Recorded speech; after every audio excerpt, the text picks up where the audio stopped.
El rugido de un monstruo, el crujido de una puerta oxidada, la respiración de un perseguidor. Los videojuegos de terror nos invitan a explorar la oscuridad, ofreciéndonos un miedo enlatado que se creía contenido por la pantalla. Pero, ¿qué ocurre cuando esa barrera se desdibuja? Cuando el eco de un grito virtual resuena mucho después, filtrándose en la quietud de nuestra propia casa, en la sombra de nuestra mente.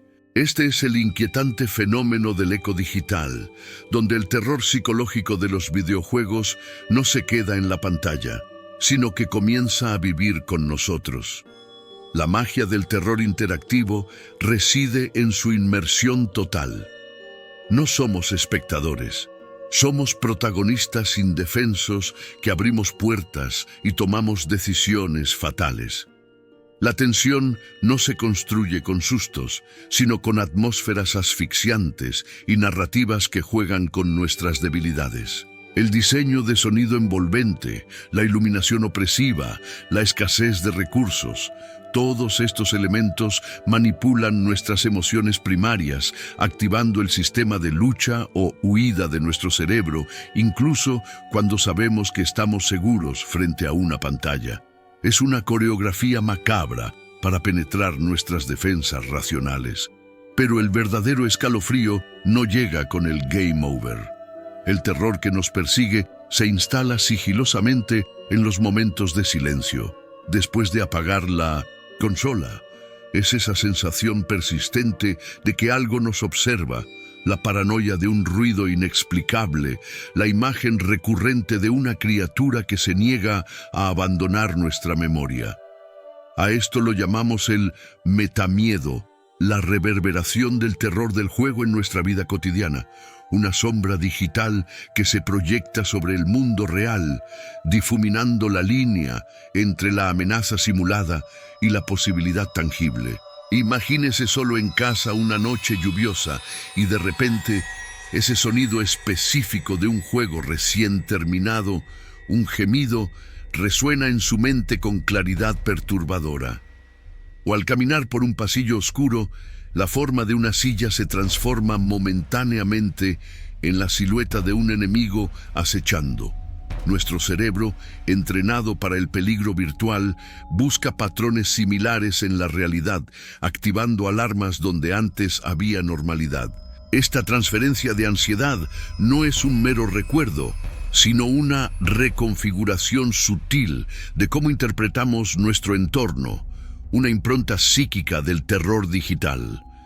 Esta intrusión del miedo ficticio en nuestra realidad es un testimonio del poder inmersivo del terror digital. Los videojuegos ya no son solo pasatiempos, son experiencias que moldean nuestra mente, confrontan nuestros límites y a veces dejan una cicatriz invisible. La pantalla, lejos de ser un portal, se convierte en un espejo que refleja nuestras ansiedades más profundas, amplificadas por la maestría de los desarrolladores. En las próximas partes, exploraremos cómo esta sinergia entre el píxel y la psique se manifiesta en casos reales y cómo algunos juegos han roto esa cuarta pared, dejando una huella imborrable. Prepárense para cuestionar lo que es real. Este metamiedo, esta sombra que nos persigue, no surge de la nada. Su génesis radica en una inmersión tan profunda que la línea entre jugador y avatar se disuelve. Los desarrolladores de terror son maestros en construir mundos que secuestran nuestros sentidos, no solo con gráficos hiperrealistas, sino mediante la supresión deliberada de la agencia. Nos colocan en situaciones de vulnerabilidad extrema, a menudo desarmados, lentos o con recursos limitados, forzando una conexión visceral con la desesperación del personaje. Esta identificación es la primera grieta por donde el horror digital comienza a filtrarse en nuestra realidad psíquica, transformando la experiencia de observación en vivencia. Una vez inmersos, entra en juego un fenómeno psicológico fascinante, la disonancia cognitiva. Nuestro cerebro se enfrenta a una paradoja. Por un lado, la corteza prefrontal, sede de la lógica, nos dice que lo que vemos es simulación, mero entretenimiento. Sabemos que no hay un monstruo real acechando. Sin embargo, la amígdala, el centro emocional primitivo, reacciona con alarma genuina, liberando cortisol y adrenalina como si la amenaza fuera inminente. Esta batalla interna entre el sé que no es real y el siento que sí lo es, intensifica el terror y lo ancla más allá del juego, generando una tensión psicológica que perdura. La forma en que nuestro cerebro procesa estas amenazas simuladas es crucial.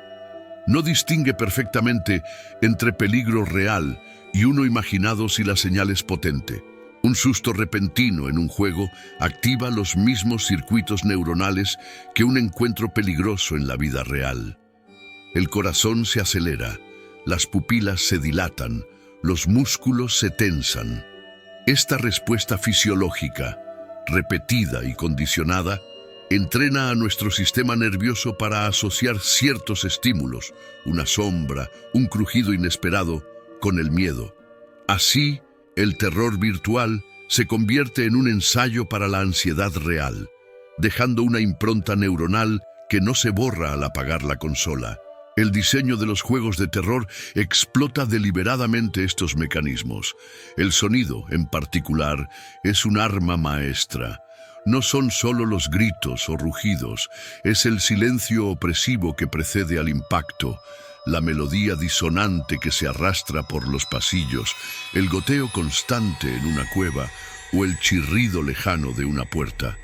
Estos elementos auditivos no solo construyen una atmósfera de pavor, sino que manipulan nuestra percepción espacio-temporal, creando vulnerabilidad y anticipación. El cerebro rellena los huecos con sus peores miedos, transformando un simple efecto de sonido en la manifestación tangible de una amenaza inminente, incluso con la pantalla en negro.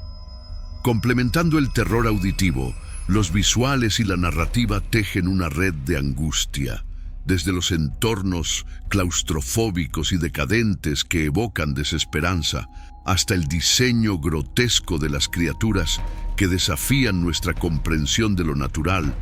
Cada píxel está diseñado para perturbar, pero es la narrativa subyacente, la historia de locura, pérdida o corrupción que da significado al horror.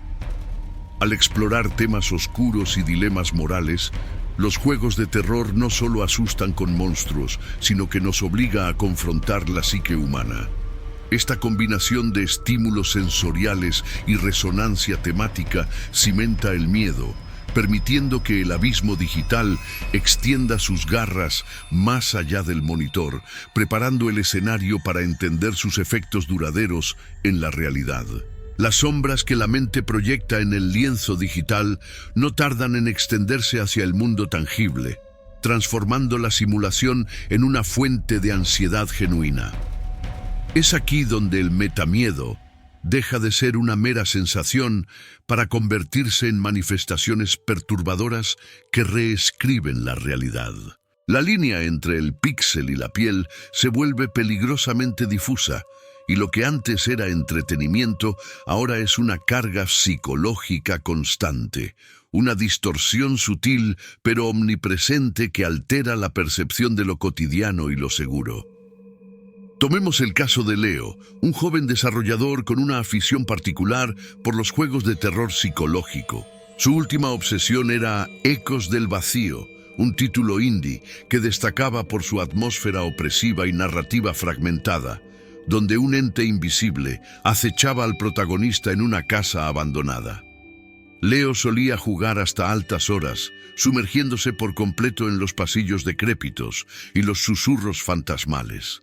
Al principio era solo la adrenalina post-juego, ese hormigueo que te hace mirar dos veces a la oscuridad de tu propia habitación. Sin embargo, los ecos comenzaron a reverberar mucho después de apagar la consola. Leo desarrolló una hipervigilancia inusual. Cada crujido de la madera, cada sombra danzante por el tráfico, era interpretada como una amenaza. La paranoia se instaló, haciéndole revisar las cerraduras varias veces, o sentir que era observado incluso en la soledad. Ese constante estado de alerta, esa sensación de que algo invisible acechaba justo fuera de su campo de visión, se volvió su nueva normalidad. ¿Alguna vez te has sentido así después de un juego? Cuéntanos en los comentarios y no olvides darle me gusta si te identificas. Pero la manifestación más inquietante eran sus pesadillas. No eran sueños genéricos de monstruos, eran recreaciones vívidas y aterradoras de los escenarios de Ecos del Vacío, con el mismo ente invisible persiguiéndolo y la misma sensación de indefensión. Despertaba empapado en sudor frío, con el corazón latiéndole desbocado, incapaz de distinguir si el terror había terminado o si la pesadilla comenzaba en la realidad. La percepción de su hogar se distorsionó. Las puertas cerradas parecían ocultar algo. Los pasillos se alargaban y el silencio se llenaba de sonidos que no existían. Esta difuminación de la realidad no es un hecho aislado. Leo es solo un ejemplo de cómo la mente, tan hábil para crear mundos, puede también quedar atrapada en ellos. La inmersión profunda, combinada con la predisposición personal, puede llevar a una reconfiguración temporal de la percepción, donde el miedo virtual se convierte en un filtro a través del cual se experimenta la vida real. El terror no se queda en la pantalla. Se instala en los rincones de la mente, esperando manifestarse, transformando el juego en una experiencia que va mucho más allá de la diversión, adentrándose en lo psicológicamente perturbador. Cuando las sombras de la realidad virtual amenazan con invadir nuestro mundo tangible, la primera y más crucial habilidad es la de la diferenciación consciente. ¿Cómo discernimos entre el eco de un jump scare digital y el crujido real de una rama bajo el viento? La clave reside en un anclaje firme a la realidad. Es un ejercicio mental constante, una reafirmación de que lo que vemos en pantalla, por más vívido y visceral que sea, es una construcción, un algoritmo diseñado para evocar emociones, no para reescribir nuestra percepción del entorno físico. Reconocer esta distinción es el primer paso para desmantelar su persistente influencia, para desconectarse de este terror digital que se aferra. Necesitamos estrategias prácticas, casi rituales. Después de una sesión intensa, no basta con apagar la consola. Levántate, sal de la habitación, bebe un vaso de agua. Mira por la ventana y nombra 5 cosas que veas. Escucha 3 sonidos diferentes de tu entorno real. Toca 2 objetos con texturas distintas. Estas acciones, aparentemente triviales, fuerzan a tu cerebro a reorientar sus sentidos hacia el presente, rompiendo el bucle de inmersión y anclándote de nuevo en la seguridad de tu hogar, lejos de los pasillos oscuros y las criaturas acechantes de la ficción. El bienestar mental es el pilar fundamental en esta gestión de experiencias. Si las pesadillas persisten, si la paranoia se vuelve una constante, si la ansiedad por los ruidos nocturnos te roba el sueño, es vital pausar y reflexionar. Prioriza el descanso, busca la luz del día, interactúa con amigos o familiares, practica actividades que te generen alegría y te conecten con la vida real. Si la sensación de amenaza virtual sigue siendo abrumadora, no dudes en buscar apoyo profesional. La salud mental no es un juego. Es una prioridad que merece ser protegida con la misma seriedad con la que Leo se enfrentaba a sus demonios virtuales. La verdadera genialidad de estos juegos de terror reside en su capacidad para explotar nuestras vulnerabilidades psicológicas más profundas, difuminando la sutil línea entre lo que es y lo que podría ser. Nos invitan a caminar por el filo de la navaja, cuestionando los límites de nuestra propia percepción y la solidez de nuestra realidad. Es un testimonio del poder de las narrativas interactivas, que no solo cuentan una historia, sino que nos hacen parte de ella, obligándonos a confrontar miedos primarios y a sentir la adrenalina correr por nuestras venas, como si la amenaza fuera inminente y palpable. Así, mientras cerramos este viaje por las profundidades de la mente y los ecos de los mundos virtuales, la invitación es clara. Disfruten del arte, de la inmersión, de la emoción que los juegos de terror pueden ofrecer, pero háganlo con cautela, con una conciencia aguda de dónde termina la pantalla y dónde comienza su realidad. Protejan su paz mental y recuerden que al final del día, el control está en sus manos. ¿Qué otras historias crees que se esconden en la intersección de la mente y la máquina? Déjanos tus comentarios, suscríbete para más análisis profundos y prepárate para nuestro próximo viaje a lo desconocido.